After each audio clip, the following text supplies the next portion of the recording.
It's 2013. Conor McGregor just entered the UFC, and he's getting ready to embark on one of the most massive runs that you will see in the sport, right? The McGregor era.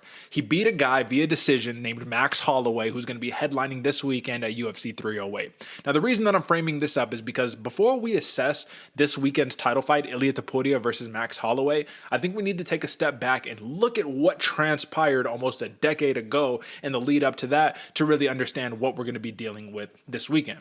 When we think of Max Holloway, I think a lot of people think the guy of the past, the guy that's been the champion before, but he's just kind of sticking around. Yeah, he's still at the top of the division. He's the BMF right now. He got the cool knockout against Justin Gaethje, so let's kind of put him back on the map. But when people think about the greats of the division, I really think people only think about Alexander Volkanovski, revisionist history, or I should say recency bias. But I want to bring this to your attention because Max Holloway has been performing at the highest level for a decade now that we need to go ahead and rattle off a couple of the people that he had on his hit list. Let's not forget about Jose Aldo, who will forever be known as the greatest featherweight fighter in the UFC's history. That is my opinion. Maybe it's a fact. Who knows? That's not the point. But the point that I wanted to bring up was legitimately the resume. Max Holloway, he had a run up to the title and with the title that has so many legends on it and continued to add to that hit list as the years went on. I felt the need to just rattle off a couple. So I took a couple notes down. So let's not forget. He beat Jose Aldo twice, right? The Jose Aldo. He didn't just beat him, he knocked him out twice. He beat Frankie, Edgar, former champion right there. Knocked out Anthony Pettis, that's who we got the belt from. He handed Brian Ortega his first loss of his career and also got the TKO victory. Put on a 5-round clinic to proclaim himself as the best boxer to do it in the sport over Calvin Kattar. And then, of course, got another decision victory over Yair Rodriguez. We take it back before he was able to get that championship, right? And he's beating dudes who some are still relevant here today. But the point is, these are massive names. Cub Swanson submitted him. He beat Jeremy Stevens. He got the TKO finish over Charles Oliveira, another champion right there.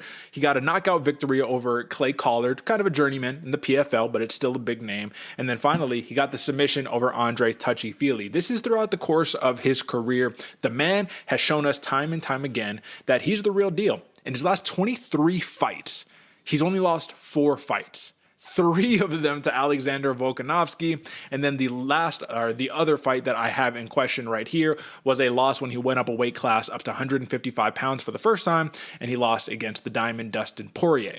So I say all of this to say, what else can you expect from a man who put up a 13-fight win streak during also that title run that he had as well? 13-fight win streak right there. He's only had setbacks with the top of the division and none other than one of the other greatest champions to do it in the featherweight division, Alexander Volkanovski. But now he faces Ilia Topuria. And everybody is saying that Ilia Topuria, the Matador, is going to be the new face of the featherweight division. Let's not forget that these dudes are 2 years apart in age. I think Holloway is 31 and Topuria is 29 or 28 or something like that. But you have to take a look at Ilia Topuria on the vice versa, if you will. And when you look at the resume, right, what you're going to be seeing is you're going to see some very nasty knockout victories over some solid names, right? So decision victory over Yusuf Zalal that actually aged better for him as time went on. Knocked out Damon DeLeach Jackson, Ryan Hall, went up a weight class, got dropped by Jay Herbert, but then came back to knock him out. So 155 pounds, that's very impressive. But then you submit Bryce Mitchell, you go the distance against Josh Emmett, which showed 5-round tenacity right on, and then you get the knockout over a compromised Alexander Volkanovski, who just got knocked out 2 months earlier, but that's not the point. He got a crazy knockout over one of the greats to do it. The UFC is phenomenal at creating a story and a narrative that's going to get you bought in and create conversation. And in this conversation that I'm seeing all over the place before people actually watch tape, break down the fights, it's just Topuria is the real deal. If he puts his hands on Max Holloway, it's going to be a wrap. But again, I want to take a look back. Again, we don't need to take a real look back here, but for the sake of the argument that I am presenting here, is I just pose for everybody, go take a look back at Max Holloway's accomplishments, look at the fights that he's had, look at all of the big names that were just as big as Ilia Topuria, and look at how he fared against them.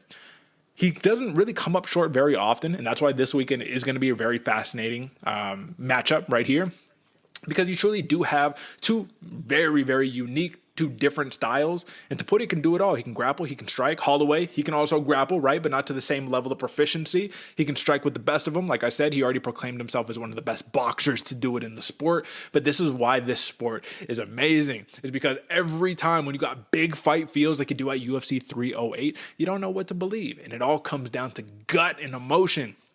But folks, don't forget, that's why we got you covered here at the Bloody Water Podcast. I wanted to present a moment right here just to reflect and take a look back at the history that is Max Holloway, at the tenure and the legacy that is Max Holloway, because the man has done some very, very impressive things. And win or loss, I don't think it's going to impact the legacy of one of the best featherweights to do it, one of the best fighters to do it in the sport. So you're going to catch on Friday when the episode drops. You will see a full preview of the entire matchup along with the rest of the UFC 308 main card and some bonus plays to go along with it. We're going to start dropping in a couple of quick moments here, right here, where we just kind of talk about a topic, break it down a little bit, and give a little bit of clarity right there. So still don't know who's going to be picked. Come and find out on Friday. We'll figure all of that stuff out.